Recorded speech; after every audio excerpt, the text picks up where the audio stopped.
കോൺഗ്രസ് തദ്ദേശ ജനപ്രതിനിധികളുടെ സംഗമം ഇന്ന് കൊച്ചിയിൽ നടക്കും. ത്രിതല പഞ്ചായത്ത്, മുനിസിപ്പാലിറ്റി കോർപ്പറേഷൻ ജനപ്രതിനിധികൾ പങ്കെടുക്കുന്ന യോഗം കേരളത്തിന് ചുമതലയുള്ള AICC general secretary Deepa Das Munshi ഉദ്ഘാടനം ചെയ്യും.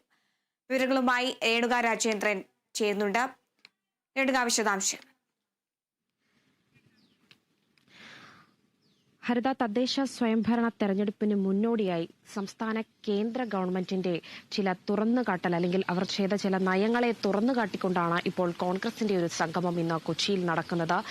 എറണാകുളത്ത് ടൗൺ ഹാളിലാണ് ഇന്ന് രാവിലെ 10 മണിയോടെ ഈ കോൺഗ്രസിന്റെ ഒരു സംഗമം നടക്കുന്നത്. ത്രിതല പഞ്ചായത്ത്, മുനിസിപ്പാലിറ്റി കോർപ്പറേഷൻ ജനപ്രതിനിധികൾ അടക്കമുള്ളവർ ഈ ഒരു 10 മണിയിലുള്ള യോഗത്തിൽ പങ്കെടുക്കുമെന്നാണ് അറിയാൻ കഴിയുന്നത്. അതോടൊപ്പം തന്നെ AICC ജനറൽ സെക്രട്ടറി ദീപാദാസ് മുൻഷിയാണ് ഈ യോഗം ഉദ്ഘാടനം ചെയ്യുന്നത്. പ്രധാനമായി ഇവർ ചൂണ്ടിക്കാണിക്കുന്ന ചില ആവശ്യങ്ങൾ അല്ലെങ്കിൽ എന്തിനാണ് ഈ ഒരു പ്രതിഷേധ സംഗമം എന്ന് ആലോചിക്കുകയാണെങ്കിൽ തദ്ദേശീയ സ്വയംഭരണ സ്ഥാപനങ്ങളുടെ പദവി വിഹിതം വെട്ടിക്കുറച്ചതും അതോടൊപ്പം തന്നെ വാർഡുകളിലേക്കുള്ള ചില സീറ്റുകളുടെ എണ്ണം വെട്ടിക്കുറയ്ക്കുന്നതും രാഷ്ട്രീയ താൽപര്യ പ്രകാരം വാർഡിൽ ഒരു വിഭജനമുണ്ടാക്കുന്നു, ഇങ്ങനെ പല രീതിയിലുള്ള കാര്യങ്ങൾ ഉന്നയിച്ച സംസ്ഥാന കേന്ദ്ര സർക്കാരുകളുടെ നയങ്ങൾക്ക് ഒരു നയങ്ങളെ തുറന്നു കാണിക്കുക അല്ലെങ്കിൽ സമക്ഷം തുറന്നു കാട്ടൽ തന്നെയാണ് ഇന്ന് 10 മണിക്ക് ചേരുന്ന യോഗത്തിൽ കോൺഗ്രസ് പ്രതിനിധികളുടെ ഭാഗത്തുനിന്ന് ഉണ്ടാകുന്നത്. AICC മുൻ പ്രസിഡന്റ് AICC ജനറൽ സെക്രട്ടറി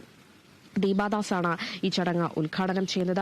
ഈ പല രീതിയിലുള്ള നയങ്ങൾ അല്ലെങ്കിൽ ഈ ത്രിതല പഞ്ചായത്ത് അടക്കമുള്ള ഈ പല രീതിയിലുള്ള മേഖലകളിൽ ഉണ്ടായ ഒരു വിഭജനം അല്ലെങ്കിൽ പല രീതിയിൽ ഇവർക്ക് ലഭിക്കാതെ പോയ പല കാര്യങ്ങൾ സംസ്ഥാന കേന്ദ്രത്തിന്റെ ഭാഗത്ത് നിന്ന് ഉണ്ടായിരിക്കുന്ന ഈ പദ്ധതിയിൽ ഉണ്ടായിരിക്കുന്ന അല്ലെങ്കിൽ ഒരു നയങ്ങൾ ഇവർ പുറത്തു കൊണ്ടുവരുമ്പോൾ അതിൽ അകപ്പെട്ടു പോകുന്ന അല്ലെങ്കിൽ അതിൽ ബാധിക്കപ്പെടുന്ന പലരുടെയും കാര്യങ്ങളാണ് അല്ലെങ്കിൽ പല പഞ്ചായത്തുകളുടെയും കോർപ്പറേഷൻ മുനിസിപ്പാലിറ്റികളുടെയും ത്രിതല പഞ്ചായത്തിന്റെയും വാർഡുകളുടെ അടക്കമുള്ളവർ നേരിടുന്ന പല പ്രതിസന്ധികളാണ് ഇന്ന് ഈ യോഗത്തിൽ തുറന്നു കാട്ടുന്നത്. ഹരിത.